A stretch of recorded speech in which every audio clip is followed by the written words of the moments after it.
Alright, so this is going to be another movie review. This one's called Buffett. This is going to be another Fred Olen Ray movie.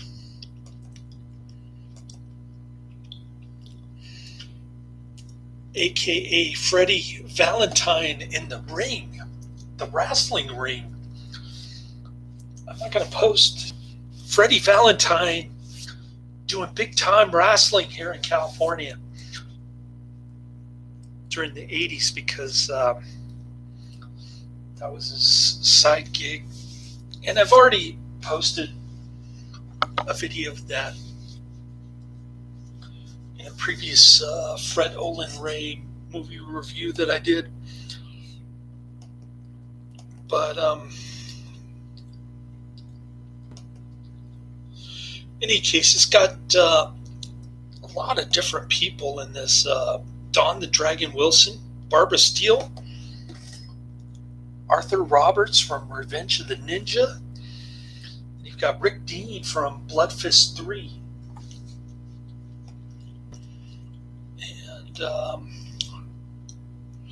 And of course, Robert Quarry.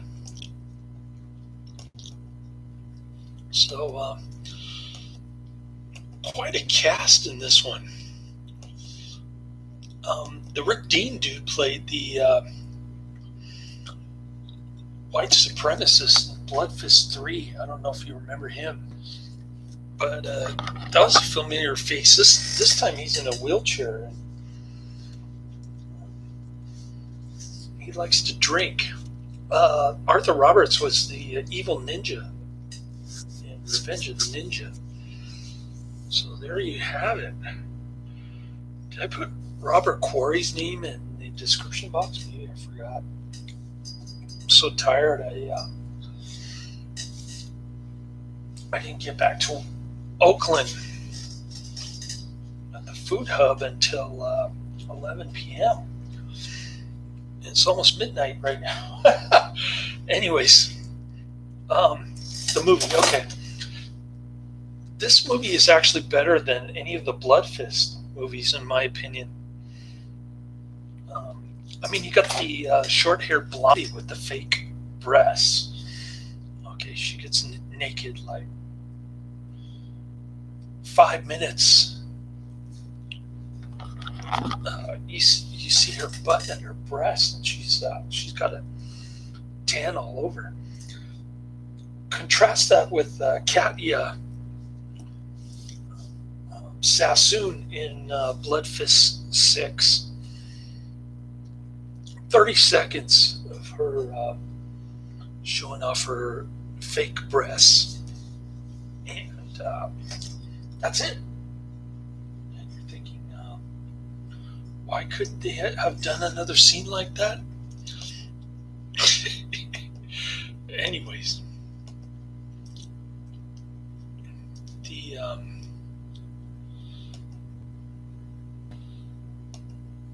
movie takes place in Los Angeles,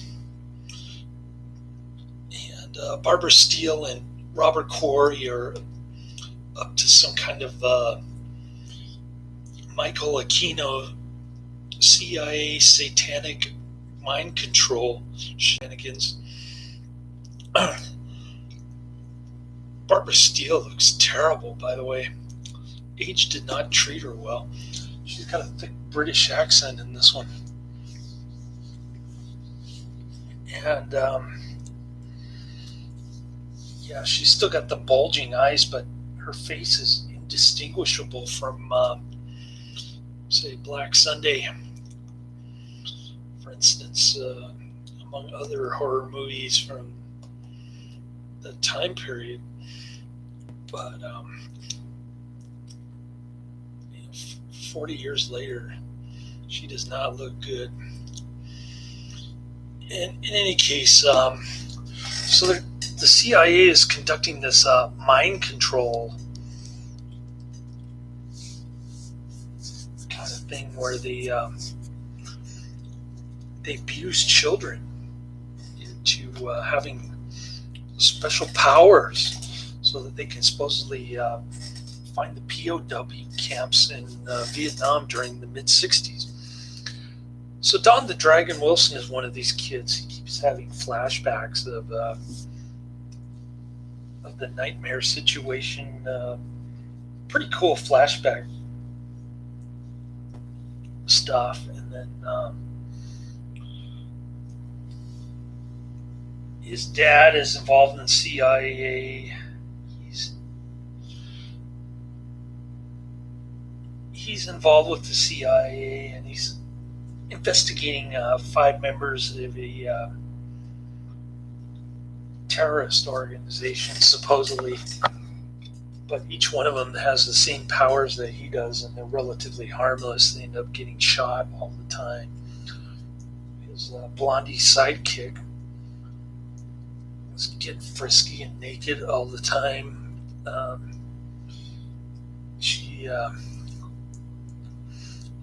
She double crosses Don the Dragon Wilson, but he sort of sees what's coming with this special mind control power that he obtained when he conducted experiments on him during his childhood. So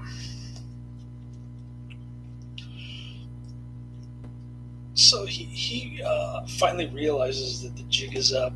The CIA is coming after him.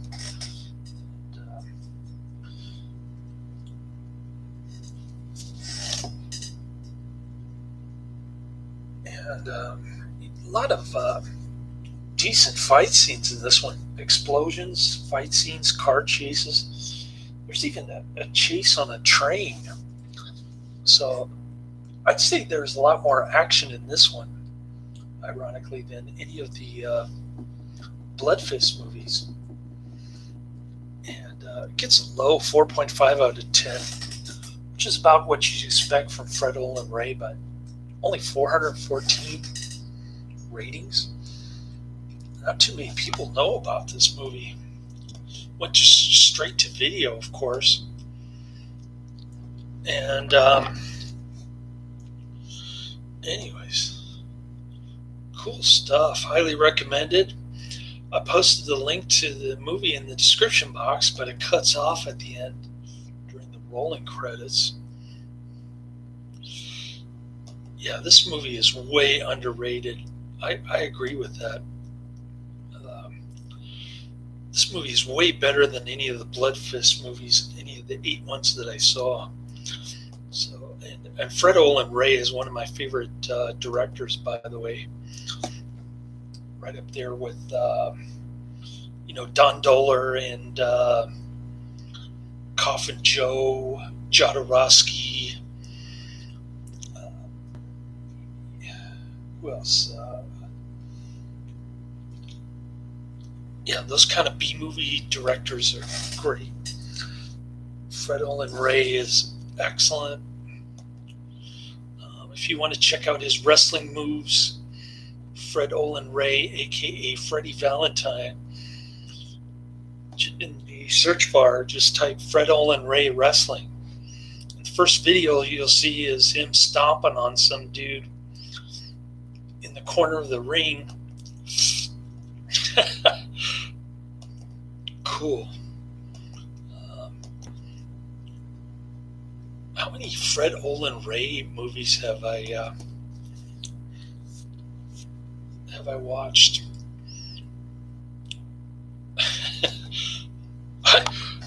I'd be curious to see all of them.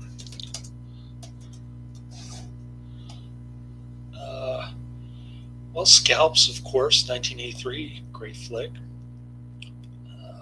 With Kirk Allen, the very first Superman. Then you've got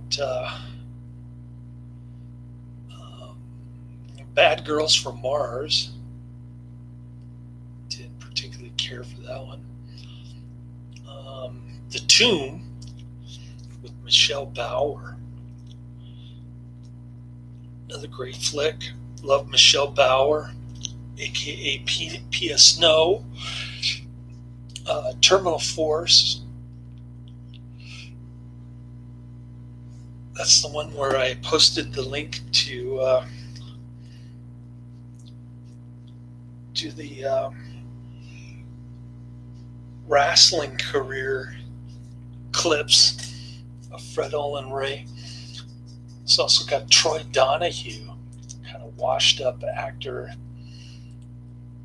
in a B movie, and then Invisible Dad. I've seen The Phantom Empire.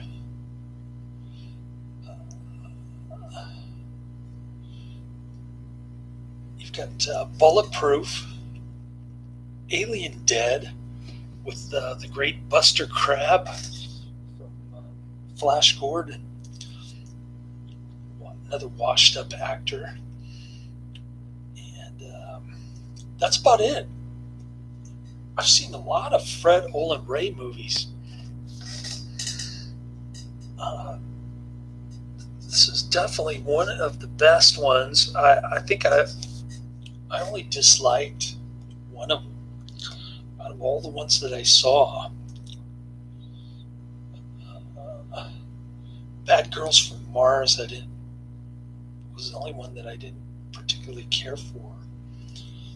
The tune was pretty good. What else?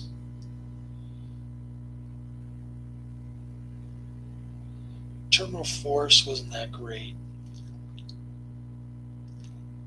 Invisible Dad, didn't particularly care for that. Bulletproof, nah. Alien Dead, nah. But definitely Scalps. And The Tomb. And this one are probably the top three Fred Olen Ray movies. I was watching Prophet in my car, waiting for my route, and I could have watched Out for Blood, but I didn't have my laptop with me, so I forgot what I was supposed to watch next. Anyways,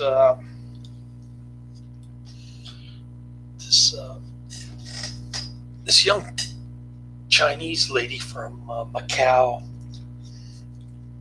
connected with me on LinkedIn, and she wanted to converse with me on WhatsApp. So I called her bluff, and I told her I was going to video call her tomorrow. Sure enough, she didn't want anything to do with that. She didn't want me to expose her as a fraud. And in the meantime, I found a 19-year-old chubby Filipino, another one. She's actually 2 years younger than my coworker. Who works at Starbucks in Pacifica, and she wants to marry an older guy. Talking 30 years age difference here, and yeah, I'm just waiting for her to tell me when I can meet her. It's kind of the needle in the haystack kind of thing. I've been looking for 7 years, and I finally found somebody like her. Took me forever, seems like, but I hope she's serious about it, because my son prayed for me to remarry a third time, for him to have a baby brother, even though he doesn't want one. And oddly enough, this thing came up on my Tinder. I asked her if she wanted to meet me, and she said sure. So I gave her my digits, and I asked her if we could meet tonight or tomorrow. No rush. Anyways, what else? Yeah, put in pretty decent over 6 hour shift driving around South Bay. I got mostly giant apartments. They're like mazes to walk through. So that put me behind, and then I had to take my 30-minute break before my fifth hour. I knew I was going to go over 6 hours. Made some pretty good, decent money, made up for a Saturday. Anyways, highly recommend it. Check it out. I put the link to the movie description box. You can watch it for free without the rolling credits. And that's about it. Laters.